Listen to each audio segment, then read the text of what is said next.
जैसा कि आप सबने पिछले पार्ट में देखा कि मितावा युकितो और बाकी सभी लोगों को जिंदा कर देती है। इसके साथ वो प्रिंस और बाकी सभी सिपाहियों को भी मार देती है, जिसकी वजह से पूरा साम्राज्य इन लोगों का दुश्मन बन जाता है। इसीलिए युकितो और बाकी सभी लोगों की उम्मीदें मितावा पर थी, पर इस दुनिया में मितावा का कोई भी भक्त नहीं था, इसीलिए उसकी शक्तियां भी काम नहीं कर रही थी। इसीलिए युकितो लोगों को बुलाता है जो मितावा को देवी माने और उसकी पूजा करे। मैं तुम्हारी ईश्वर हूँ और करोड़ों सालों से जिंदा भी हूँ। यकीन नहीं होता तो युकितो को देख लो। मैं जानती हूँ क्योंकि ये जब पैदा हुआ था ना, तो इसका पहला बोला हुआ लफ्ज माँ नहीं था बल्कि मितावा सावा था, और इसके नीचे जो बर्थ मार्क है ना, वो बर्थ मार्क नहीं बल्कि पेंसिल का फंसा हुआ टुकड़ा है।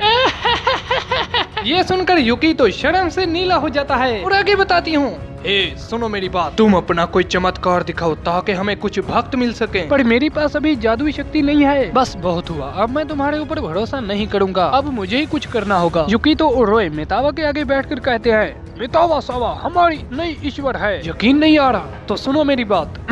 यकीन नहीं आ रहा ना अल्लूरिन, क्या तुम्हें प्यार में कुछ प्रॉब्लम्स आ रही हैं? हाँ ये सच है। ये सुनकर सब लोग हैरान हो जाते हैं, पर तुम्हें कैसे पता? मितावा सावा ने अपनी देवी शक्तियों का इस्तेमाल करके मुझे बताया और फिर मैंने तुम्हें बता दिया। कितना आसान है इनको बेवकूफ बनाना, क्योंकि ये एक साइकोलॉजिकल ट्रिक थी। दरअसल जब कोई जादूगर धुंधला सा कुछ कहता है जो सब पर लागू होता है, तो वो उसकी कही गई हर बात को सच मानने लगता है। तभी मितावा कहती है, दिल की बातों को जान लेना तो आम बात है, पर अल्लूरिन तुम एक चीज से परेशान रहती हो, जो क्या है तुम्हारा बढ़ता हुआ। वैसे मैं तुम्हें बता दूं, युकितो को छोटे वाले पसंद है। ये सुनकर अल्लूरिन कुछ ऐसा कहती है, कोई मुझे कुल्हाड़ी ला कर दो, मैं इस बेकार से जिस्म के टुकड़े को अभी काट देती हूँ। मितावा की हर बात को सच मत मानो, वो झूठ बोल रही है। नहीं, वो तो तुम्हारे दिल का हर राज जानती है। अरे वो तो एक अलग कहानी है। और अब अल्लूरिन बहुत ज्यादा दुखी हो जाती है।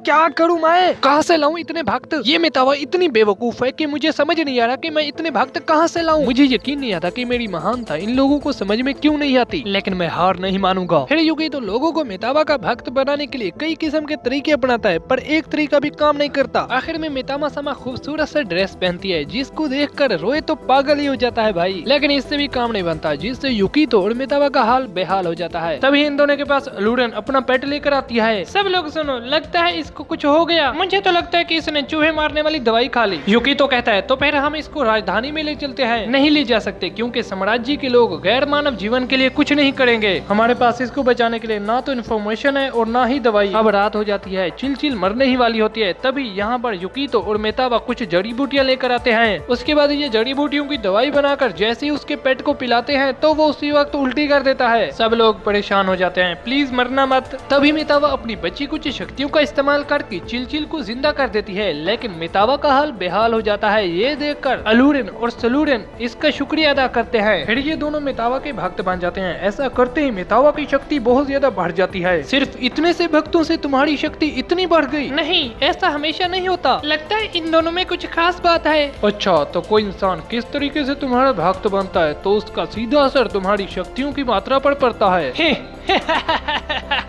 अब मैं कोई बेकार सी देवता नहीं बल्कि शक्तिशाली हूँ। वह लोग जिन्होंने मेरा सम्मान नहीं किया, आज मैं उनको तबाह कर दूंगी। सबसे पहले मेरी शक्तियाँ क्या क्या कर सकती हैं, ये साबित कर देती हूँ। रुको मितावा, तुम फिर से वही गलती कर रही हो जो पहले की थी तुमने।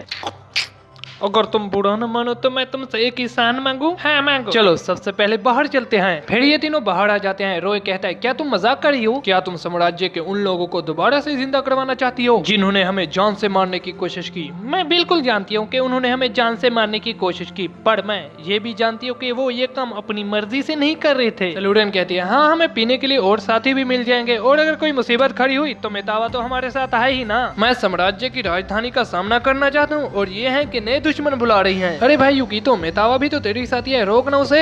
पर युकितो नहीं रोकता और मितावा उन सभी को दोबारा से जिंदा कर देती है। तभी धुएं में एक लड़की के चीखने की आवाज आती है। तुम लोग ये सोचना भी मत, मैं एक छोटी बच्ची से हार गया। क्या हार गया या हार गई?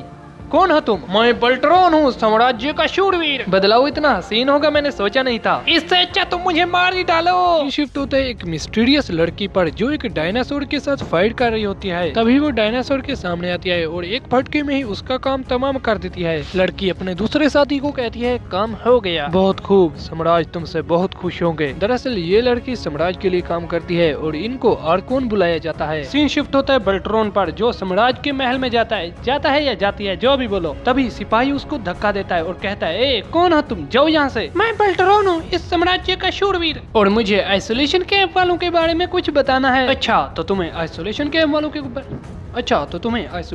वालों के बारे में कुछ बताना है, जाओ यहाँ से चली जाओ। और अब बेल्ट्रॉन एक जगह पर बैठकर रो रहा होता है, ऐसा मेरे साथ ही क्यों हुआ, क्या साम्राज्य मुझे ठुकरा देगा। तभी यहाँ पर एक आदमी आता है जो इसको छेड़ने लगता है, ए चमक छल्लो कैसी हो तुम, आ जाओ इस रात को सुहाना करते हैं। तुम्हारी हिम्मत कैसे हुई मुझ पर बुरी नजर डालने की, चमक चलो आ जाओ चमक छल्लो। तभी यहाँ पर युकी तो उस आदमी को दूर फेंक देता है। तो गाइज उम्मीद है आपको ये वीडियो पसंद आएगा, पसंद आया तो लाइक करें और चैनल को सब्सक्राइब करें, आगे के पार्ट भी 1-2 दिन में आ जाएंगे।